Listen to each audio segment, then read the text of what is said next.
South Africa is a world leader in mining. The country is famous for its abundance of mineral resources, accounting for a significant proportion of the world production and reserve. And South African mining companies are key players in the global industry. South Africa was the leading producer of diamond and gold. So let's start with diamond first. The story of diamond in South Africa begins between December 1866 and February 1867, when 15-year-old Erasmus Jacob found a transparent rock on his father's farm on the south bank of the Orange River. Over the next few years, South Africa yielded more diamonds than India. Now, let's talk about gold. Gold was first mined by the Europeans in 1886 near Johannesburg. Soon became the most important sector of mining industry. South Africa has almost one half of the world's known gold reserves, located primarily in the Rand in what was once a prehistoric lake. Gold is also mined in the Free State.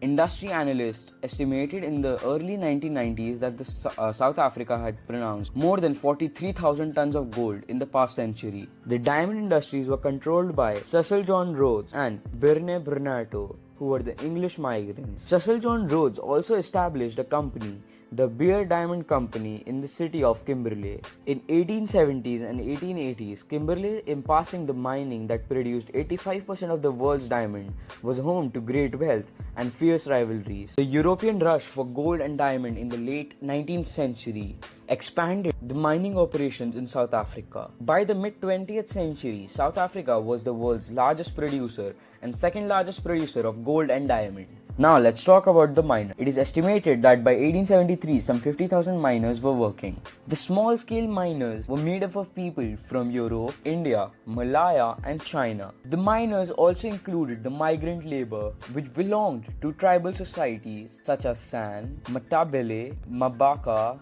and Barolong. The mining industry is also known as the root of apartheid in South Africa. There was a lot of discrimination between the black mine workers and the white mine workers. Black miners were obliged to live in a company-owned compounds near the mines and to leave their families behind on the farms in the rural areas. Meanwhile, the company usually provided the white mine workers with individual family homes. Black miners were paid extremely low wage, a tenth of the wages paid to the white skilled labor. The limited duration of their contracts made it extremely difficult for the black mine workers to pressure for the improvement in their working conditions. And even the government policies that guaranteed mine companies access to almost unlimited quantity of black workers minimized the leverage that black mine workers might otherwise have had in negotiating their working conditions. Finally, let me tell you the situation in the compounds. The compound or the hostel system had adverse effects on the health of its occupants. Too many people living together in small space with inadequate ventilation must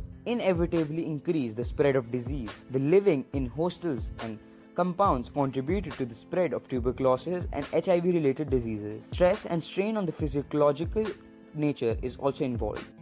By this, we can summarize that South Africa played a major role in the gold and the diamond industry, but meanwhile the workers, migrant labor or the miners, they all suffered a lot.